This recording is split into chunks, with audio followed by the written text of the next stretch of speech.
এই ভিডিওতে যে নতুন ওয়ার্ডটি নিয়ে আমরা আলোচনা করব সে ওয়ার্ডটি অনেক পরিচিত একটি ওয়ার্ড, ভার্জিন। ভার্জিন শব্দটির বাংলা কি, এটা কী অর্থে ব্যবহৃত হয় এবং ভার্জিন বলতে কাদেরকে বোঝানো হয়, এই ভিডিওর মাধ্যমে আমরা সেটা জানার চেষ্টা করব।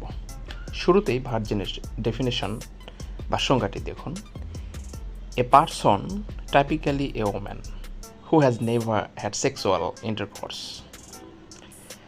অথবা something pure, untouched or unused. Example হিসাবে virgin land, virgin olive oil etcetera.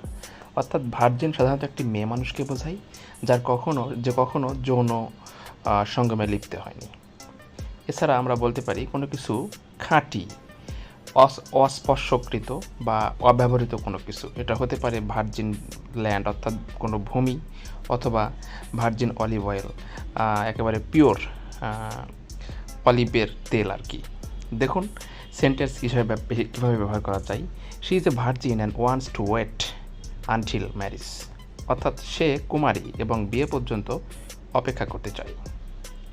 Synonym দেখুন, unmarried, contextual, pure, untouched, innocent, unspoiled, pristine. অর্থাৎ ভার্জিনের অল্টারনেটিভ বিকল্প শব্দ হিসেবে আপনারা এগুলো ব্যবহার করতে পারেন।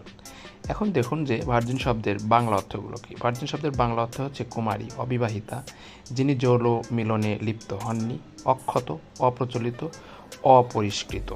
ভিউয়ার্স, আশা করি ভার্জিন সম্বন্ধে আপনারা বিস্তারিত জানতে পারলেন। ভিডিওটি ভালো লাগলে লাইক, কমেন্ট, শেয়ার করুন, চ্যানেলটি সাবস্ক্রাইব করুন। ধন্যবাদ।